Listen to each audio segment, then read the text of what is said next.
Is this your ship? Oh my stars, she is just so handsome! Does she have a name yet? What's her drive model? Oh, gosh. Listen to me babbling. When I was in Edgewater, I dreamed of flying on a real ship, working on a real engine, belonging to a proper crew. I'm the only decent mechanic Edgewater's got, but every time I think of going back, I get this sinking feeling.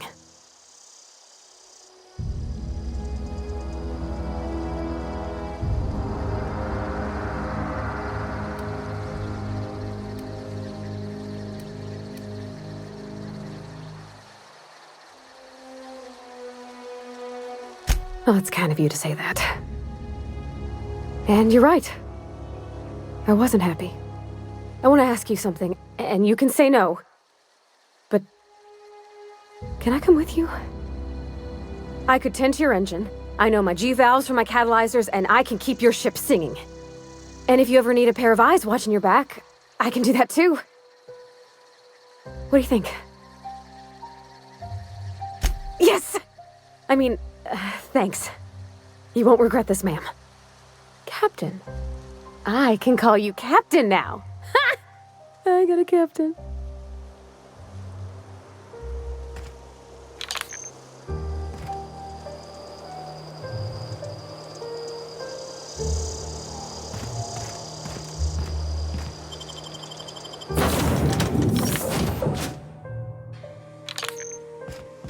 Well, I certainly am looking forward to flying on a ship named the Unreliable.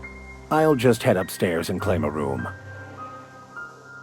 As always, I am at your disposal. Anything you'd like to discuss?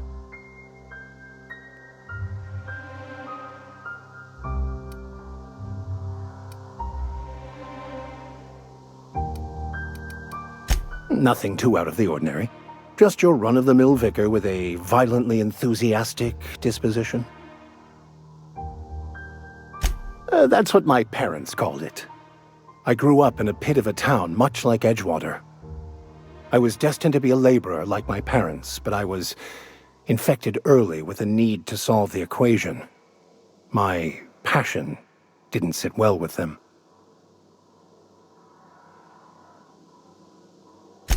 My parents, ironically. They internalized the precepts of scientism like no one I've ever known.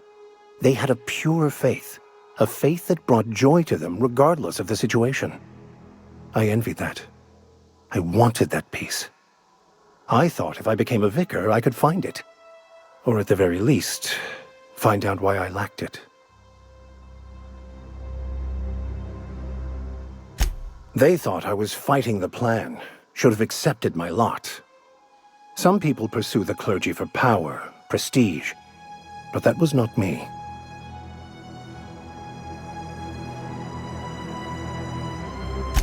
The plan is not one rigid path.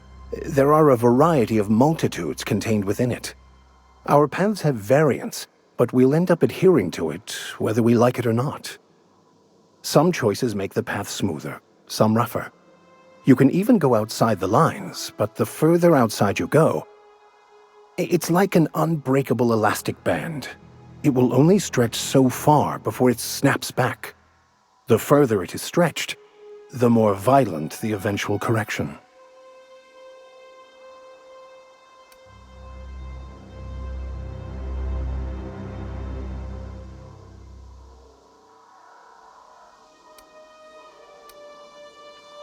I have run headlong into too many walls in my pursuit of the truth. This book is my last hope, and you were my only hope of getting it translated.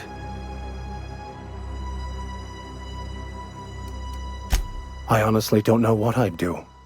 This quest has consumed me for the better part of my life. I fear there's nothing else left to me. What about you? What's your story?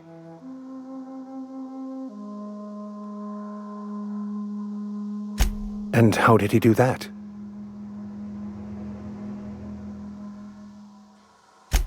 Well, you do seem different than every other colonist. Let's pretend for the moment I believe you. What are you going to do now?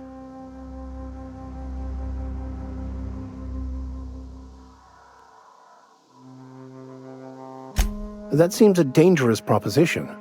Why risk your life now that it's been returned to you? Oh, I see. You have my condolences.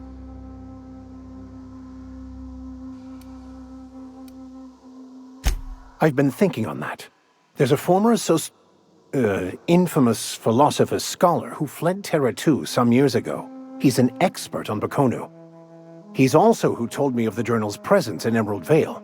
If anyone in this colony could translate that book, it would be him. That's a good question. We should start on the Groundbreaker.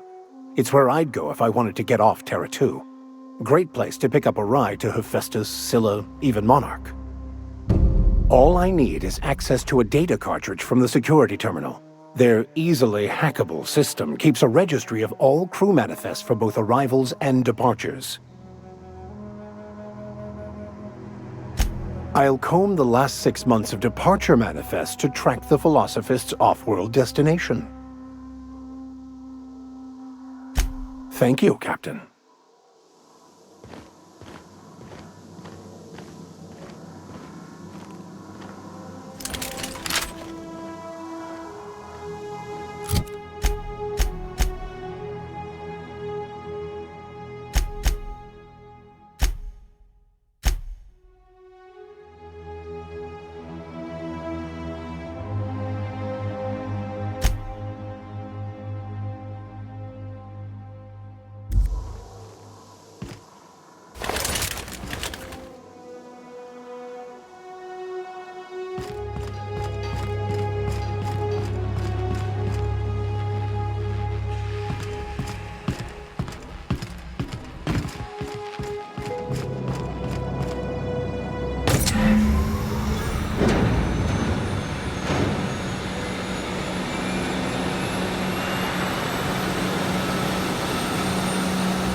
Captain, I have detected that Edgewater's power supply is now optimal.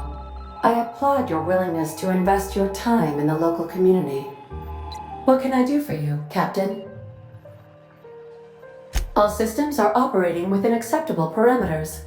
I am prepared to bring the unreliable into low-altitude orbit. This should prove an adequate test of our flight capabilities.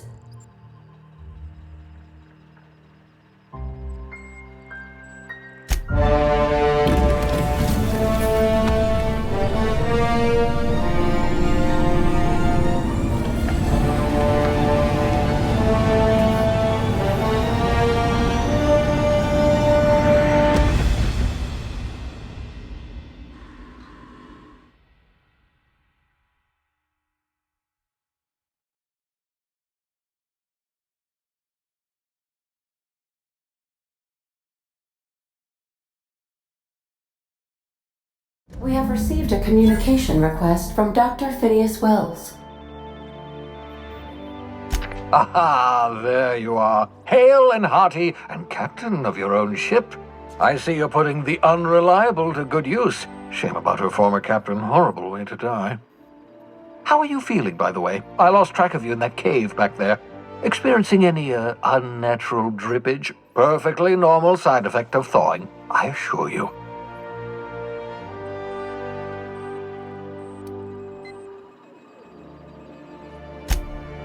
Oh, that, yes, that's probably permanent. I wouldn't worry about it, though. I'm sure you're fine. What you saw in Emerald Vale is happening all across the colony. Food shortages, lack of supplies, and basic necessities. We're dying. The chairman, the minister, and all their lackeys on the board are to blame. The Hope has some of the brightest minds Earth ever sent us. If we can revive the Hope's colonists, they can help us undo the board's mistakes. They can help us set things right. You need to get to Stellar Bay on Monarch. I have contacts there. They'll help help us, find the chemicals to revive your fellow colonists. Gladys Culkelly, lovely woman, runs a cozy little black marketing outfit on the Groundbreaker. She can get you a nav key to land on Stellar Bay.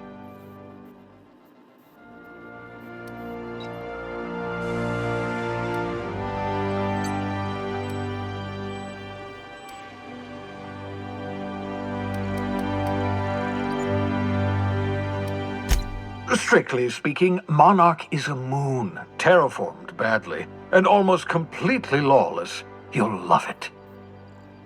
Captains don't fly their own ships, you see. Your navigation terminal handles the, navigation. Think of a nav key as a set of flight instructions. The board's been confiscating nav keys for Stellar Bay, so we must rely on unconventional means of acquisition. Hence, Miss Gladys Kilkelly. Excellent. I'll send her a wireless. Let her know you're coming. By the way, I gave Captain Hawthorne a disguise apparatus of my own design, cutting-edge technology, years ahead of its time. I call it the Holographic Shroud. I'm sure it will prove remarkably useful to you. You'll find it in the captain's quarters. Excellent. I'll contact you once you've found a way to get to Stellar Bay. If you have any questions, come see me in my lab. And remember, don't trust the board. They'll try to win you over with promises of wealth and power, but it's a lie. The board's only interested in filling their own pockets. If we don't put a stop to them, they're going to run this colony to the ground. Transmission ended. If you are ready to depart, please select a destination on your navigation terminal.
I could spend hours reflecting on the secret workings of the universe.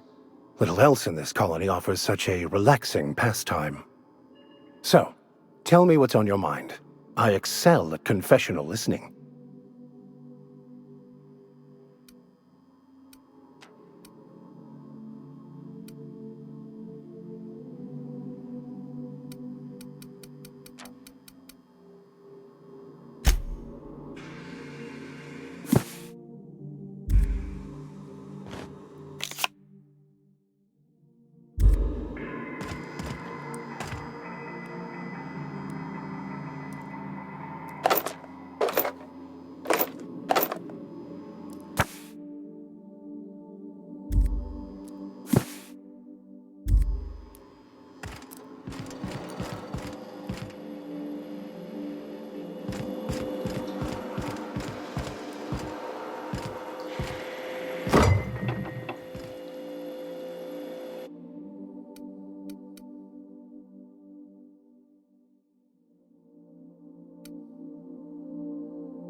Welcome back, Captain.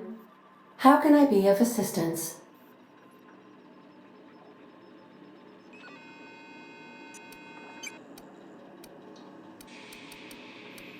The unit is a cleaning SAM.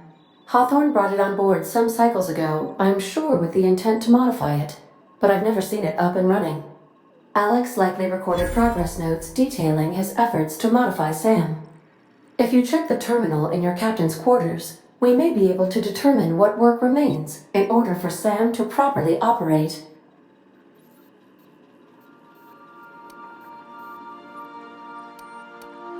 I have lots of minutes. Many minutes.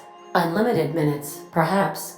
Providing an adequate power source, I can function indefinitely. I prefer to think of it as being in a state of slumber, perhaps for an indefinite duration of time. Do you think that is what it's like for the colonists on the Lost Hope? When I simulate myself in such a scenario, I do not find it to be desirable. I think my self-preservation protocols incline me to desire the alternative. Traveling the system with you, Captain.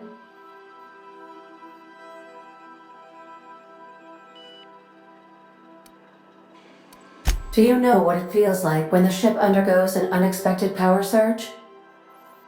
A jolt to the system. I have felt that. I do feel that. As you may be aware, Captain Alex Hawthorne was a smuggler of some repute. I failed to predict the likely outcome of his reckless behavioral patterns. I should have predicted that. In our travels together, Alex liked to pass time by, as he called it, tinkering to improve my design.